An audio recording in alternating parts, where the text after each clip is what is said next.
Do colleges prefer the digital SAT or the ACT? That's exactly what we are going to find out in this video. So if you're a high schooler and you're just starting to think about your future, or you're a parent of a high schooler, you probably understand that the college admissions road ahead is gonna perhaps get stressful and complicated. So there are a lot of considerations, right? Like what matters in college admissions.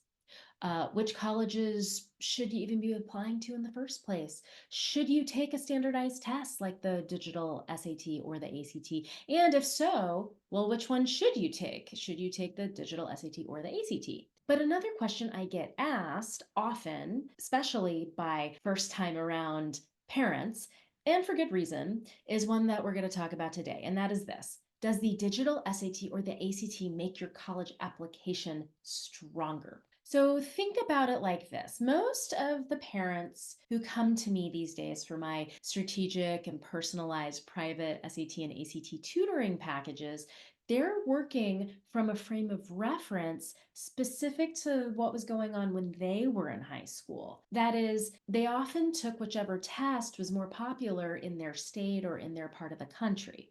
Like the SAT generally was more popular on the East and West coasts, while the ACT tended to be more popular in like the Midwestern states and in many of the Southern states. They also might remember that the SAT was the preferred test for many of the country's most elite colleges. And in fact, an overwhelming majority of the ones that I talked to, they personally took the SAT over the ACT just because, like, that's what you did. Isn't it the same now? So I get it. Let's have a little talk about the popularity of the tests. So though the SAT may have been more popular in the past, and if you're a parent watching this, that's, I'm sure, what you remember.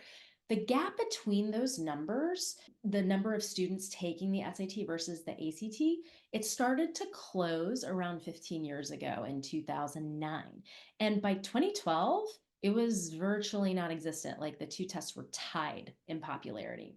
Then something crazy happened. The ACT actually became like the more popular test than the SAT. And so then the College Board, flexible College Board that adapts, it redesigned the SAT in January of 2016. Then they launched a partnership with Khan Academy shortly thereafter, which helped the SAT then surpass the ACT again in popularity. And as you know, the SAT then got redesigned yet again, and now it's the digital SAT. But here's the deal. At the end of the day, it's less important to know which exam is more popular.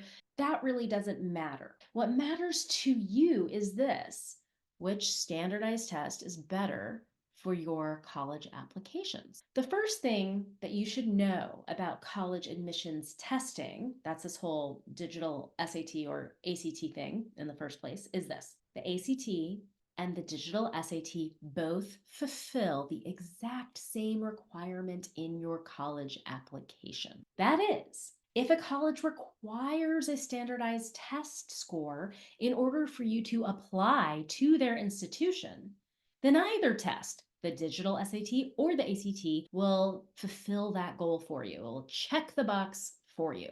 And it doesn't matter which. The admissions officers actually have what we call concordance tables or concordance charts, so they can translate whatever ACT score is into SAT score terms and vice versa. So that way they can actually compare all the applicants, even if they took different tests. So hi there, I'm Kristina of Ivy Lounge Test Prep. I help students get into their dream colleges by drastically raising their SAT and ACT test scores and helping them write compelling college application essays. So I want to ask you a question right now. Have you taken either a digital SAT or an ACT already? And if you did you like one better than the other? I mean, I'm curious. I want to know. So please write it in the comments below. And while you're at it, you can just hit the like button on this video, and you can also just click the subscribe button and subscribe to our channel. So the next question I get asked is, okay, but do I need to take both the SAT and the ACT? Okay, when I give presentations to parents and students at specialized New York City high schools about like demystifying the SAT and ACT, one of the first things I do is make an analogy that they can all understand. The ACT and the SAT are like Visa and MasterCard. Yes, you might prefer one over the other. Maybe you get like more perks or more points or more miles or something like that. But at the end of the day, if you walk into a store and you want to purchase a jacket, do you give the clerk like both your credit cards? No, of course not. You hand the store clerk only one of your credit cards. Maybe it's the one that's on, I don't know, like on the top of your wallet and it's easier to grab. You only need one of them to pay for your item. And also another question, does the cashier even care if you handed them a Visa or a MasterCard? No, of course he doesn't. As long as the transaction is approved and they get the money to pay for the jacket that you're buying, they don't care which card. Think of it the same way for the digital SAT and the ACT. Now, you might prefer one over the other, but both of them do the same job, which is provide a standardized test score. So long as whichever test score you provide in your applications represents your abilities well. So when I'm speaking to mostly students, on the other hand, I might change this analogy slightly and I might say, oh, the SAT and the ACT, they're like Coke and Pepsi. Yes, people have very strong preferences about which one they like better. People are loyal to their brand and they don't want to switch. I mean, how many times have I myself said, oh, you only have Pepsi? That's okay, I'll do water. I mean, guilty, right? However, if your goal is strictly this, your goal is to consume a sugary, caffeinated, carbonated beverage made with lots of high fructose corn syrup, then either one of those is going to fulfill the task. And no, you do not need to drink both of them. I mean, your poor blood sugar, you only need to drink one of them to fulfill that task.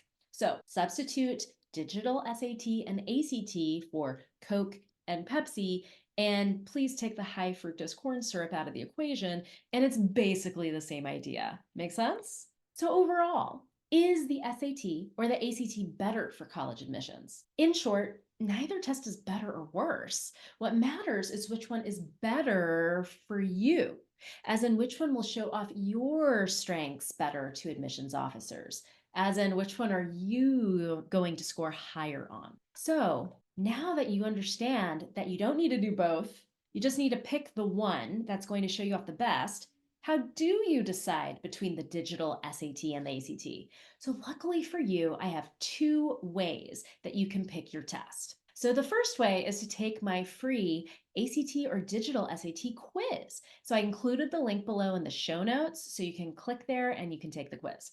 Now, the second way is to have me do it for you. It's actually really simple. All you have to do is take a diagnostic digital SAT and a diagnostic ACT, have an idea of like 5 or more colleges that you're considering applying to down the road, and then you book your Ace the Test game plan session with me over Zoom. The link for it is also in the show notes. So I do the rest. I pick your test. I create your target scores.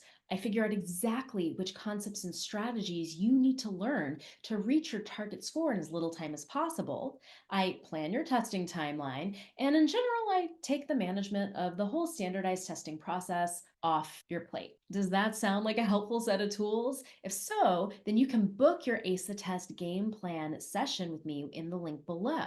Now, if you want to know more about it and if the game plan plus private tutoring packages with me fits your needs, then what you can do is you can book a parent call also in the links below, and then we can figure it out together.